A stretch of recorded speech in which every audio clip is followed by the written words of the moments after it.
So now we are going to study the Rayleigh criterion for limit of resolution. The Rayleigh criterion for the limit of resolution. When two objects or their images are very close together, they may appear as one. The process of separating images of two closely spaced objects is called resolution. The ability of an optical instrument to produce distinctly separate images of two nearby points of an object is called its resolving power. The ability of an optical instrument to produce distinctly separate images of two nearby points of an object is called its resolving power. For normal eyes, two objects such as two dots appear separate if the angle subtended by them at the eye is greater than 1 minute of an arc. In other words, the smallest linear detail which a bare eye can resolve is delta x is equal to plus or minus 1 millimeter at 25 centimeter. So that means if we are at 25 centimeter from the from an object, so there we can separately see two objects only at a distance of 0.11 0.1 millimeter. So below that we will not be able to see it as separate. That is what it is called. The smallest linear detail which a bare eye can resolve is delta x is equal to 0.1 millimeter at 25 millimeter.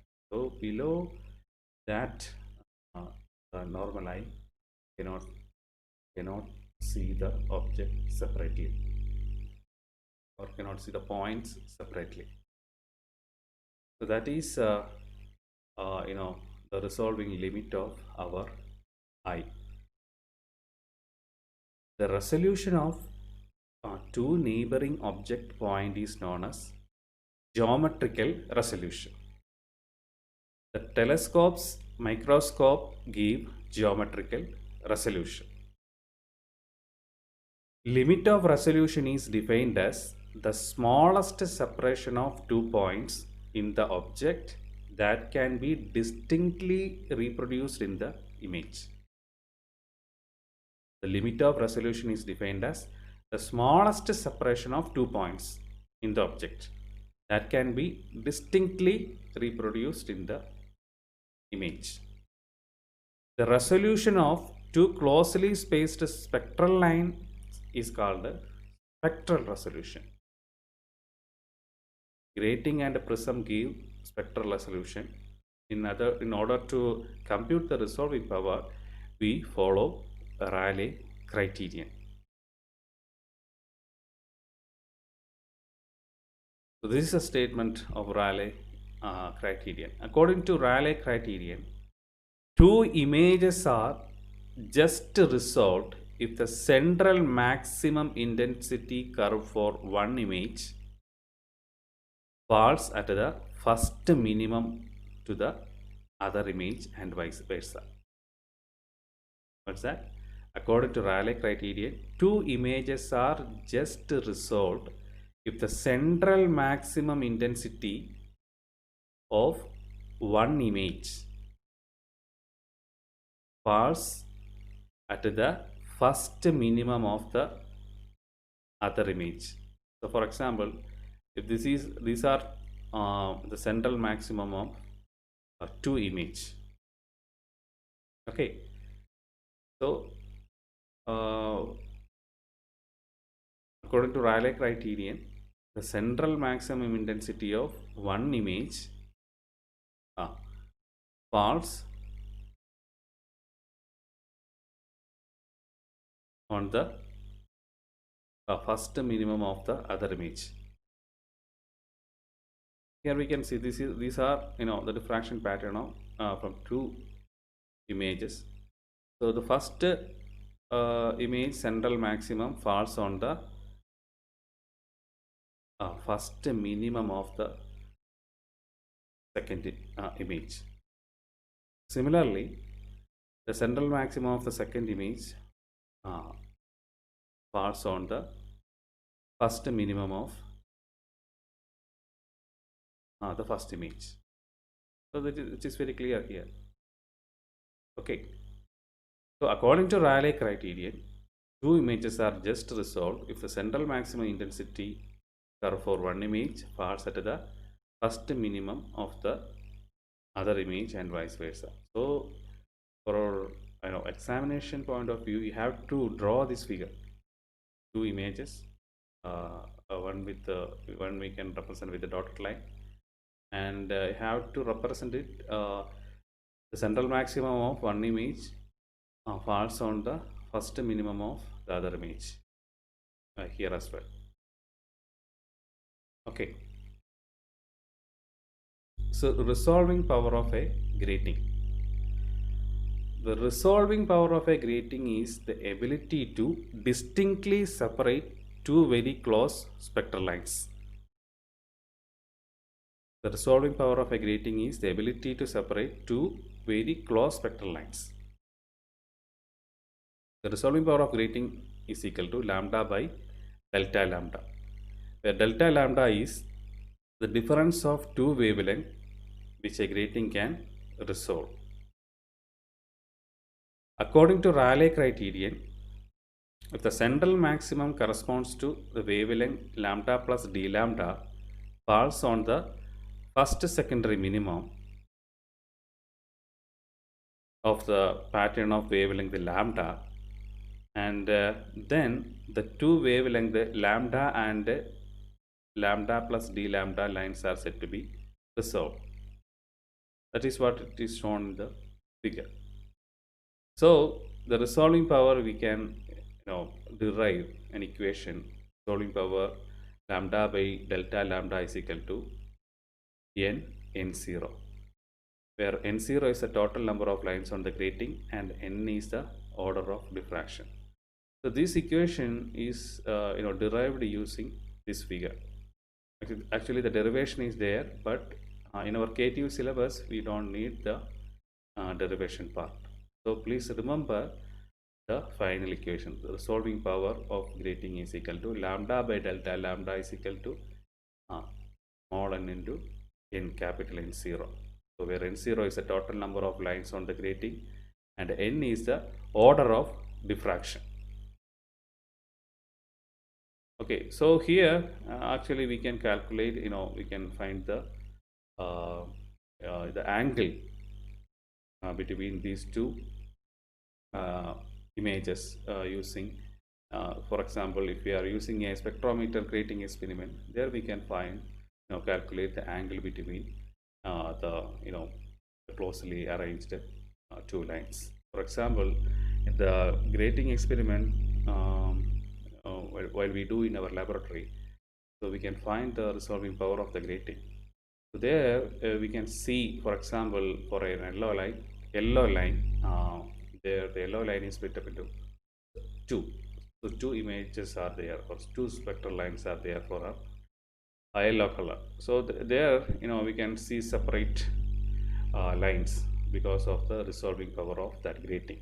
So there, using and by measuring the angle of these two lines, we can calculate how much the resolving power of a grating. So from this equation, RP is equal to n and n0. We can find some details. That is, the resolving power of a transmission grating is a product of a number of lines and the order of diffraction. It is that resolving power is twice in second order as compared to that in the first order. So that is very visible, while doing our spectrometer grating experiment. So there,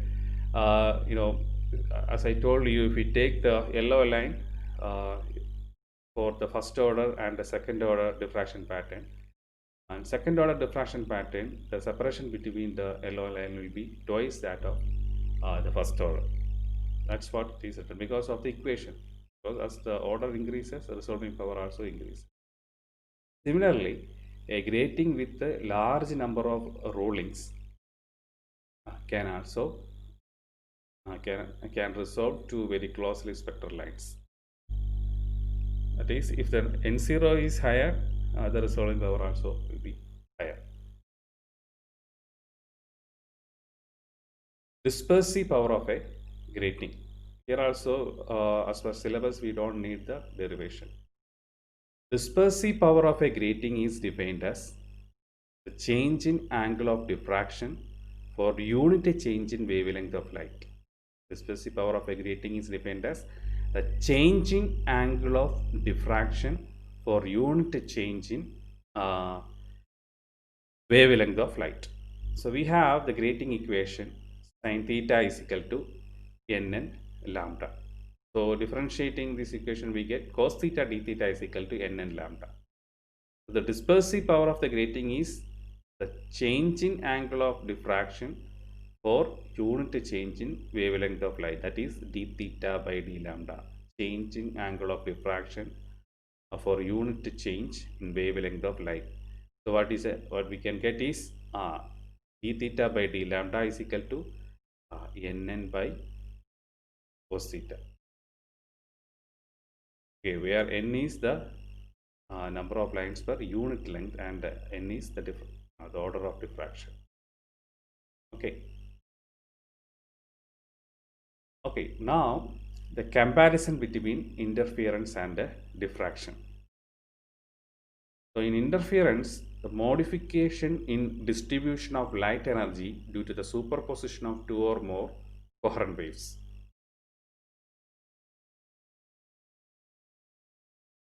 Modification in distribution of light energy is due to the superposition of two or more coherent waves. But in diffraction, the phenomenon of uneven distribution of light intensity caused by the superposition of secondary waves coming from various point of an unobstructed portion of incident wavefront is called diffraction.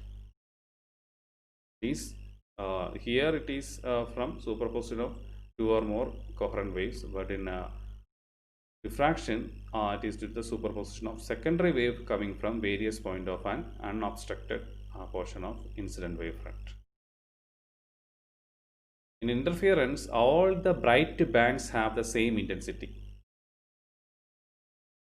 In diffraction, central bright band is having maximum intensity, and when we move away from the central bright band, the intensity decreases.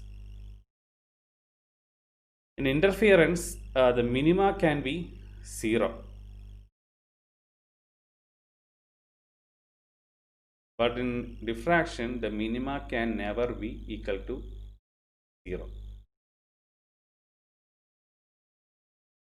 In interference, all bands have almost the same width. So that we have seen in the figure. But in diffraction, the central bright band is having maximum width, and when we move away from the central band, it decreases. So that is also we have discussed in the beginning slides.